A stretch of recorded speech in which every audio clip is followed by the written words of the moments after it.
What's up, everybody?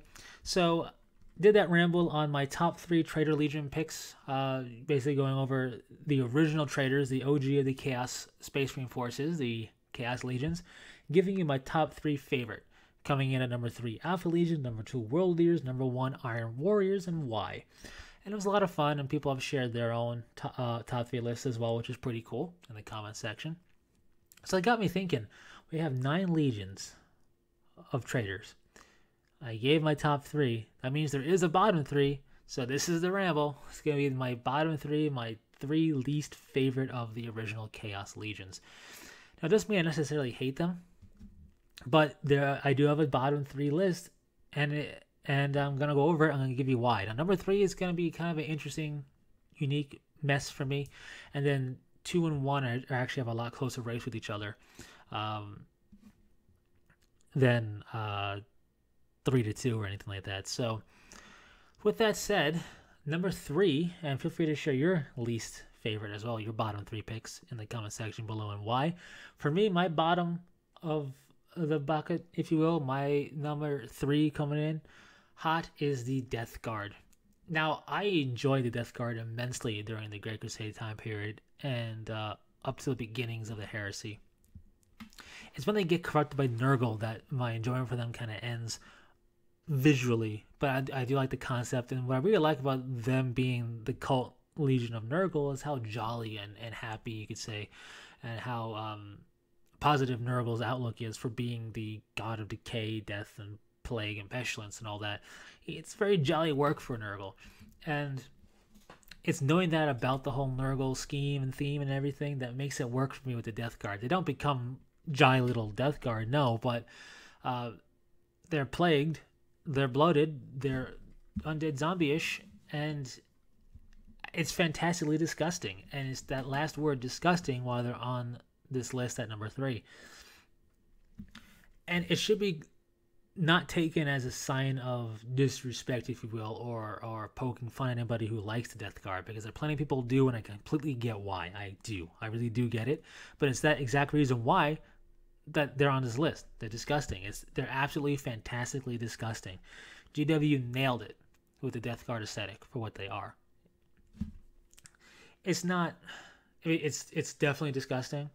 It's not gratuitous, visceral in a way where it's like over the top, gory necessarily. It's done in a way that I don't want to say tasteful, because that's not the right word and a weird word to use, but it works well. It's this aesthetic that can work and have a plot point. Like if this was it's the same reason why The Walking Dead, outside of being done really well, but aesthetically works. They went for a much more kind of sensible way of representing the zombies and just being like super porcelain skinned and gory and all that. Like it worked. The Death Guard aesthetic works, and they did such a good job that it's absolutely disgusting, putrescent, and that's my reaction to it. It's the strongest reaction I have to a visuals for any type of force, and that by extension is for any Nurgle force, but Death Guard being the original of this Chaos Space Marines to do it, that they're on this list. It's not a dislike thing. It's just that there are other Chaos Legions in which I have a less enjoyment of their fluff in certain regards for certain things than the Death Guard. Or playstyle, I prefer Death Guard's playstyle over some of those other legions that are not on this list. But at the end of the day, for how well they nail the aesthetic and for how strong a reaction it is, now it doesn't make me queasy or anything. I have no problem looking at it. Nothing on that sort at all. But it's the instant that's disgusting. It's just how good of a reaction they elicit out of that look that they're on this list. So they're number 3, but there's a lot of distance, a big gap between them and number 2, if that makes any sense. So I just had to put them here because of just how they nailed the disgustingness of them, especially when you get somebody who can paint really well, aka not me, doing Nurgle. It looks fantastically, putrescently disgusting. And it's tough to do that. It really is. You think, oh, it looks disgusting. That's not hard. I'll just be sloppy and disgusting with my paint. It doesn't work that way. You can get an okay look, but to get them really top-notch disgusting, it's actually tougher than I thought it would be, or when I first thought about it, and then when I got to thinking on all the layering and washing and dry brushing, whatever else, yeah, it can be pretty time consuming and difficult to go that extra mile for it. And there's a lot of effects you can do with like almost glue and the like to make the pus and everything. It's disgusting, and they nailed it, and that's why they're on this list. If that makes any sense. So it should be looked as a badge of honor amongst the Death Guard for eliciting that response, but because they do, they're on the list at number 3.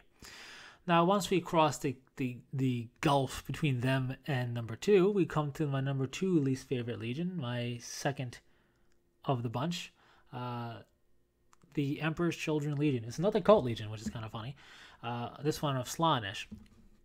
Now, I don't have a problem with the Emperor's Children Legion prior to their fall, or even during their fall to Chaos. I don't really have a problem with Slaanesh. The concept of Slaanesh.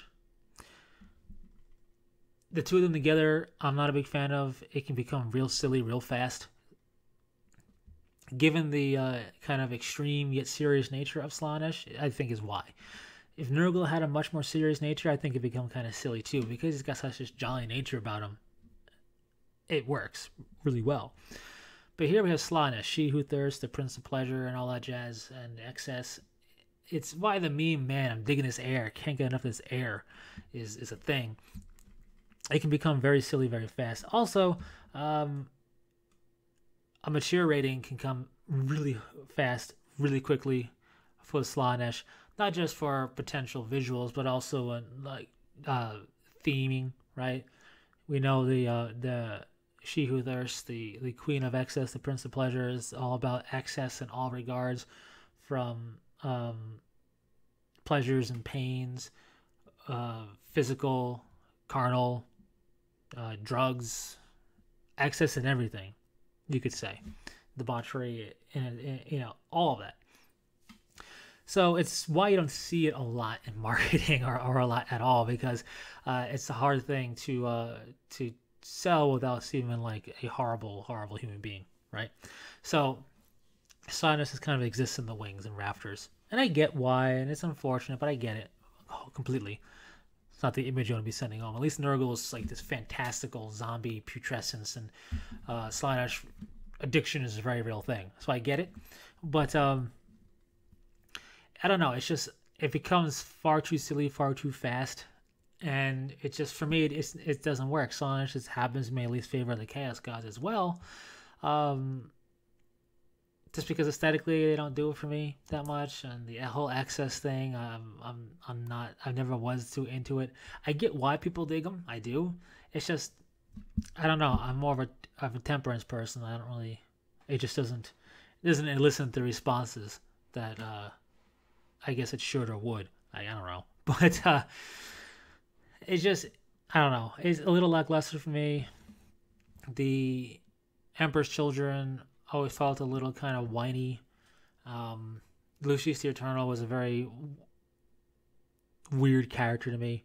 Fabius Bile is very interesting, but he kind of breaks off and does his own thing. So yeah, it would have been a more tragic legion to fall from grace if they weren't devotees of Slaanesh, I feel. I don't know. Plus, also the way they've been handled in the Horus Heresy novel series, it's not like they were handled inappropriately or wrong, but it just didn't thrill me too much either. So, that's why they're at number 2. There's nothing... I mean, the only thing that's really cool of them for me is I like the idea of sonic weaponry. That's pretty cool. So yeah, there's that. But all in all, and that's why they're at number 2 for me. Although I have a buddy of mine who finds them pretty interesting. I know some other people will find them really interesting. So I get it. I do. It's just, this is why we have our lists and why people have different lists all the time. So not for me. But more interesting for sure than the number 1. So my bottom of the bottom, my least favorite, is the Black Legion. Abaddon, the power gaming, whiny special character dude that only feels that way because of how overpowered they made him in the lore. So let me start with Abaddon real quick. The problem with Abaddon is the problem we have with the Avatar Arcane. We look at novels, different codex lore and all that. Whenever we see an Avatar Arcane, it's only for it to get killed by something to show how epically powerful the thing is that killed the Avatar Arcane.